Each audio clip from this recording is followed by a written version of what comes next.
Hi everyone, I'm Sally from Sally Parkinson Photography, and of course in this current lockdown I'm not able to have customers in my studio. So I'm aware that quite a lot of you out there are probably expecting your newborn baby very soon, or maybe you've had your baby and unfortunately you can't get to a studio to have your baby photographed, which is a huge shame and something that's completely out of all our control. So what I thought I'd do is put together a selection of how-to videos for you to attempt to photograph your own baby. Okay, now I specialise in natural newborn photography, natural authentic photography. And by saying that I mean I don't use buckets and baskets and different posing props. I use really simple techniques.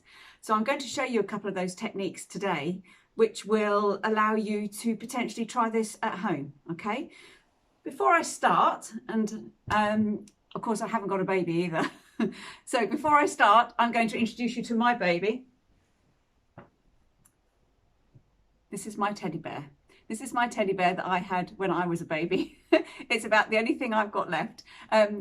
You can get stand-in babies, a proper sort of newborn size lifestyle baby, but hey, I think we can demonstrate with this little chap. I can't remember his name. We'll call him Edward.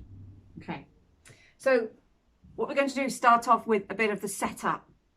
Okay, so your area that you use must be really warm, around 26 degrees. Okay, now I don't mean have a heater blow onto the area that you're going to photograph on, not at all. The area that you're going to use to photograph is maybe your bedroom. Maybe you've got a beanbag like this in your living room, something like that, and you're going to be close to a window. Make sure the area is nice and warm for your baby. Your baby won't settle unless they're lovely and warm.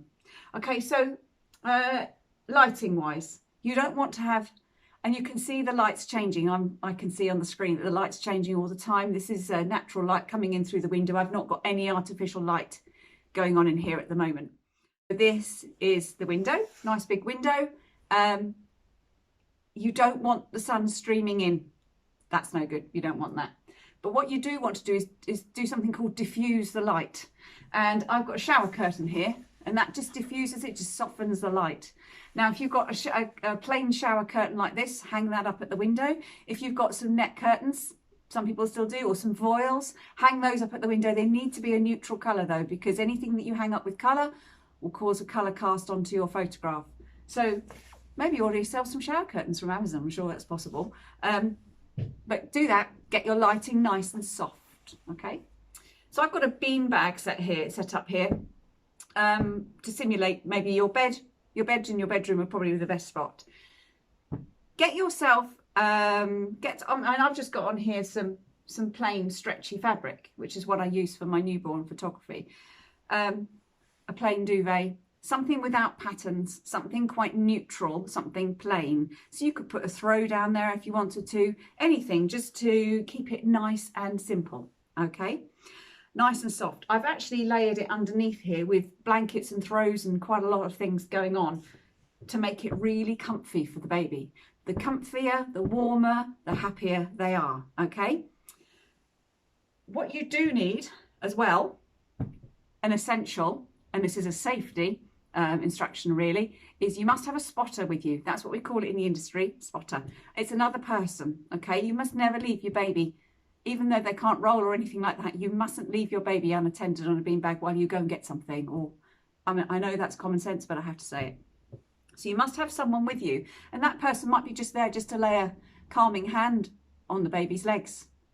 Another useful bit of kit that I have in the studio, and a lot of newborn parents go, oh, I must get one of those. It's called a shusher. Makes a shushing noise, okay? Now, I'm not suggesting you go out and buy one of these. You can shush for now.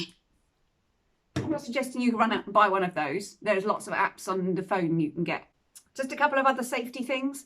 If you're taking pictures from above your camera or your phone, whatever, you must have a strap on it that you can either put around your neck or around your wrist, okay?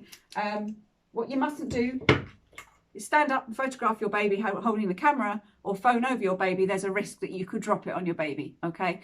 Now, if you're expecting a baby, you've got time to go on Amazon and find yourself a phone case with a little wrist strap.